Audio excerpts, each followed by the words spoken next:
के बाद पता चला। अभी प्रश्न ये आता है कि हम संस्कृत क्यों पढ़े। अब जैसे मैं बेंगलुरु से हूँ, कर्नाटका से हूँ, वहाँ भी हमारे स्कूल में संस्कृत फर्स्ट लैंग्वेज बहुत सारे स्कूल में पढ़ते थे। हम लोगों ने इसलिए लिया था क्योंकि स्कोरिंग सब्जेक्ट था, इसलिए हम जनरली लेते थे। हम लोग शिवमोग्गा एक डिस्ट्रिक्ट है, वहाँ एक गांव है, वहाँ पूरा संस्कृति बोलते हैं लोग। हम सब जानते हैं कि जितने भी फिलोसफीज है, वेस्टर्न फिलोसफी हो, ईस्टर्न फिलोसफी हो, चाइनीज फिलोसफी हो, कुछ भी हो, उनमें जो जो चीज़ है वो सब हमारी संस्कृति की जितने भी जो वेद है, उपनिषद है, पुराण है, इन सब में हमें मिल जाएंगे। आप जैसे वेस्टर्न फिलोसफी हेडोनिज्म है, वो हम चारवाक में मिल जाएगा। और ऐसा कोई चीज़ नहीं है कि जो हमारे इन शास्त्रों में नहीं है।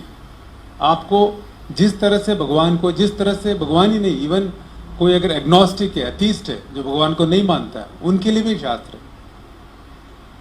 और खुद के ऊपर मतलब खुद के अगर उत्थान करना चाहता है बिना किसी भगवान को माने, उसके लिए भी है।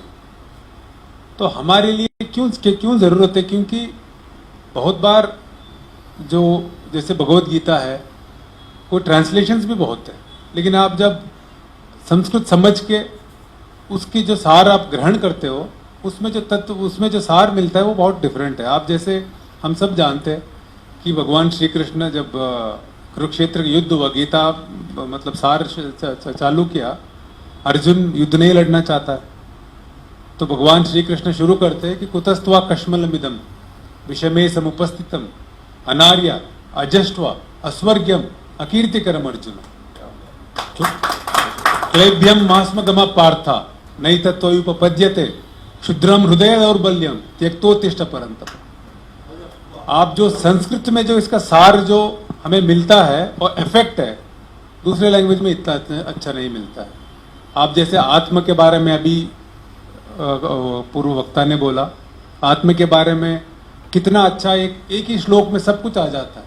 नैनम चिंतन्ति शस्त्राणि नैनम दहति पावकः न चैनम क्लेदयन्त्यापो न शोषयति मारुतः।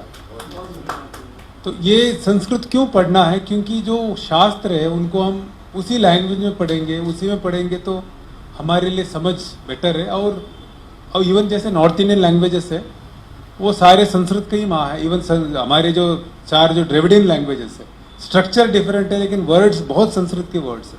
हमारे कन्नड़ा में, तेलुगु में, तमिल में, मलयालम में बहुत वर्ड्स संस्कृत की है। और इवन आप स्पेनिश या आप जर्मन लैंग्वेज सीखने जाए, वहाँ भी सीखने शुरू करोगे तो बहुत सारे वर्ड्स इसमें आते हैं। हमारे जितने वेद है, उपनिषद है और गीता है, सबका सार हमारे भगवत गीता में है। इतना अच्छा कहते हैं योग क्या है? योग कर्मसु कुशलम। दूसरे योग क्या है? योग समत्वम उच्यते। इतने सिंपल, इसमें बहुत फिलॉसफी, बहुत रिलीजियोसिटी भी नहीं है।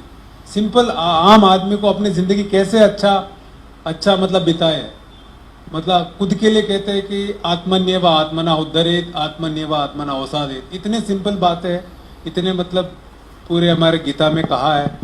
और मैं मानता हूं कि हमें हमारी संस्कृति को बचाने के लिए और हमें जिंदगी में आगे बढ़ने के लिए अगर फिलोसफी सब पढ़नी है, हमें ऐसा नहीं है कि नहीं पढ़नी है, सारे फिलोसफी पढ़नी है, लेकिन हमारी संस्कृति को भूलना नहीं चाहिए। और जो संस्कृत को हम जिंदा रखेंगे, पढ़ेंगे, हमारे आगे की पीढ़ी भी इसकी सार लेंगे। और संजय जी को मैं धन्यवाद देता हूँ, इतने प्रबुद्ध गण के बीच में मुझे बुलाया और मौका दिया। Thank you.